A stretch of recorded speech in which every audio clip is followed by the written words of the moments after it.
Thank you very much.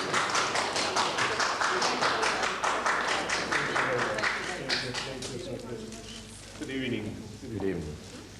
Or afternoon, almost, but it's evening. So welcome. Hello, how are you? How are you? Please take care. Thank you.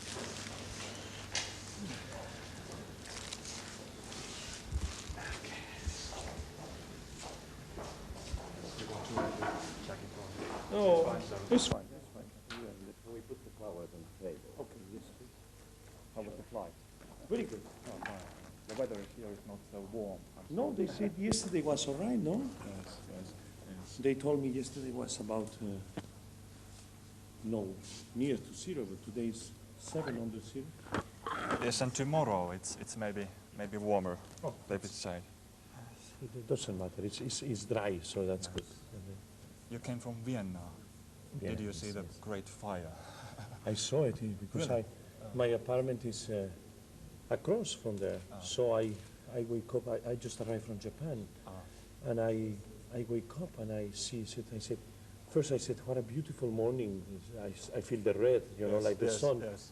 And it was not. It was the fire, you know. So I could see all the flames and everything. It was very, Quite exciting, I think. very, Nice. very distressing, very sad. Onko meillä valmista? Yes. Mr. Domingo, you've been called the finest voice of our generation. What do you think about that, these words? But I'm very, very flattered if somebody thinks that. I think it's a matter of opinions. I have been singing for quite a long time already, and every day I love more what I do, and I'm more enthusiastic about my career. That's all I can say. Then I hope that the people that comes enthusiastically to a concert or to an opera performances, then that I can give myself the best, and I can give the best always. So that's what I'm looking and searching. What in fact makes a singer a great singer? Right. I don't know. I suppose first of all, I believe that a voice has to arrive to the heart and the soul of people. I think you have to feel what you are singing. You have to deliver it with a feeling that arrives to the people. And today, being most of the time opera, being what I do the most, I think it's important to being able to portray also the characters and convince the public then you are being the character that you are portraying. It's very important too. You have lived nearly 20 years in Mexico in your childhood. Do you still do you feel Mexican, or are you Spaniard, or? No, I'm Spanish. I love Mexico very, very much, very dearly. It's my other country, let's say. But I feel Spanish where I am. Yes. In Bayreuth, you were playing Parsifal, and people paid even $2,000 for a ticket in the black market. What do you think about that? But I'm very sorry that those things has to happen. But what can you do? You know, I mean, people goes and there are scalpers, of course. There is people that it's their profession. You know, they make their money that way. And if somebody wants to go to a performance and has the money to pay that, what can I say? I don't think it's right, but it's that way it happens. You know, sometimes I was now in Los Angeles, and when I was singing, we heard also that prices, that tickets, they were they were trying to sell tickets, and the police went there and they catch them. It's apparently in the United States is more control over that, but in most of the European places, you know, people they are used. You know, they know that this is a business, and they go, they make the whatever many nights to get the tickets, and then they make business. I'm sorry. I wish it could exist another way to avoid it, because I would want the people to pay already what is already an expensive ticket, not to have to pay more. You know. You have worked with Carreras and Pavarotti.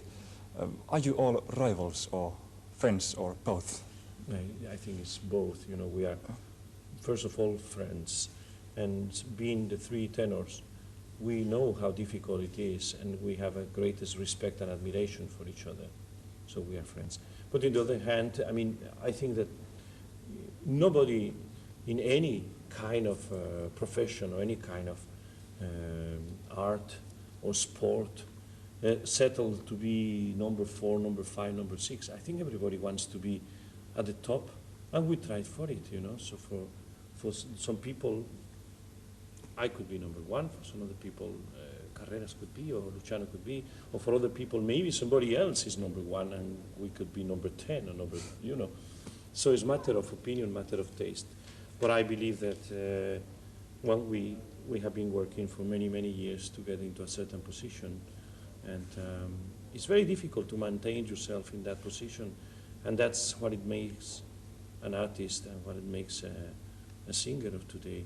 I mean, there are many, many, many years at the big theaters, going constantly every year and going back and maintaining a position.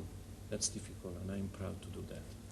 Where goes the border between music as art and music as business? Well, music as art is the 85% of my career. Because 85% of my career is, there are performances at the theater. And the theater, you know, opera is very expensive because opera has the possibilities. I mean, about 1,000 people work in a theater every time the curtain raises. And it's very expensive. Therefore, this is considered more or less art, what you do in the opera houses. What you can make business is when you make concerts like the one that I'm going to be making here and in other places, because you go to sing for a number of maybe 5,000, 6,000, 10,000, 15,000 people. And then, of course, the expenses are not as big as it will be a whole theater. And then you can balance, and then you can make business.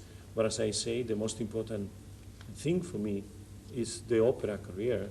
And I do these concerts also to approach those places which otherwise I wouldn't be able to be, because it will be very difficult for me to come to Turku and do an opera performances. So I think that it is essential for me. That part of so-called business is also a duty for me, and is also an art, because what I'm doing in those programs is really operatic work, you know. I'm doing a complete program of opera, and then I can sing some zarzuela, I can sing some songs as encores, but basically it is a program which is twice more difficult than an operatic performance, because it's very long, you know. When you are doing in these concerts, is the most difficult arias and the most difficult duets of the operas. So you are actually, when you do a concert like this, you do like 2 opera performances.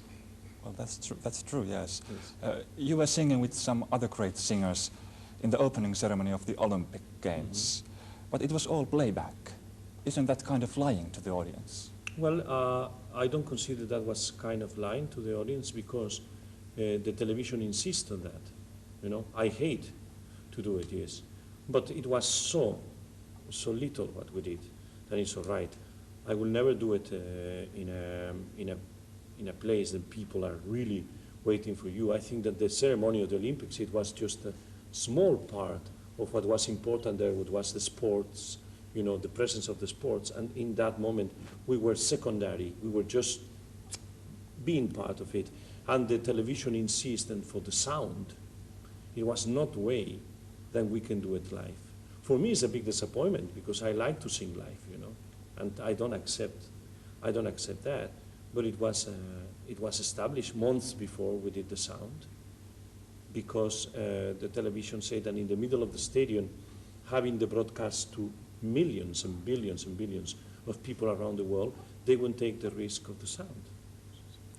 Can one ever be a perfect singer? Never, never. We are always searching to improve, but perfection, I don't think that exists. Yes. And your plans for the future? Right now I am rehearsing in Vienna to do my first Siegmund in the Valkyrie. So I'm working very hard on that. And in the next 3 years, I have 6 new operas. All of a sudden, after a repertoire of more of 90 operas, I have 6 new operas to do, from Wagner to Mozart, Verdi, some of the French composers. I have very, very interesting repertoire, new things.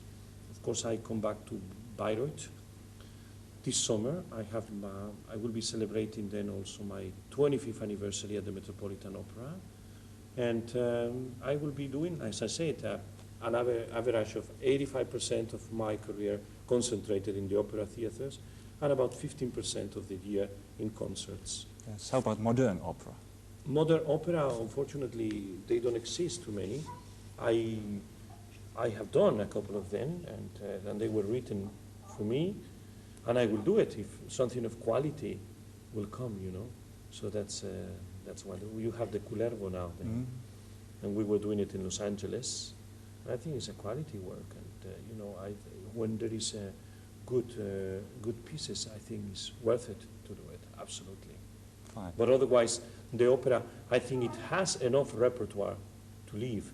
Generations to come, they are going to be made like we are made, and like people were made 50 years ago or 100 years ago, with the ear to really being able to catch beautiful melodies.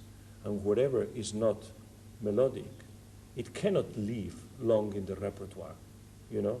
It will live while there is melody, and some, a couple of masterpieces, which they will be there, like Alban Berg, Lulu, you know, and Wozzeck and so on. But that's almost melodic to today's standards.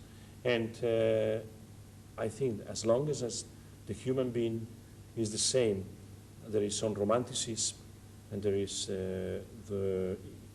really the naivety and the spontaneity of people, and the love for love itself. I think that melody should be what we will be able to catch, everybody will catch. And then for we have a repertoire, then it is more than enough for all the rest of the creation. But new operas are welcome always, if there is a good story and if there is something vocally and musically good to do. Good, good. And if I please may ask you to sign Thank you. this great record.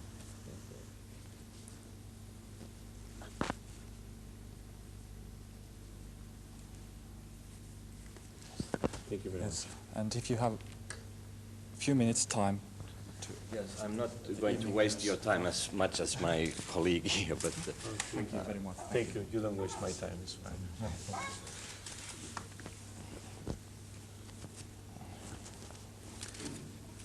yes, Mr. Domingo, what motivates a great to see your concert? Wonderful. Thank you. Thank you. Oh, I give you the microphone. Give you the mic. Okay. So thank you. Thank you. Great pleasure. Thank you very much. Thank you. Thank you. Thank you. We go. Bye-bye. I'm going to hear back again.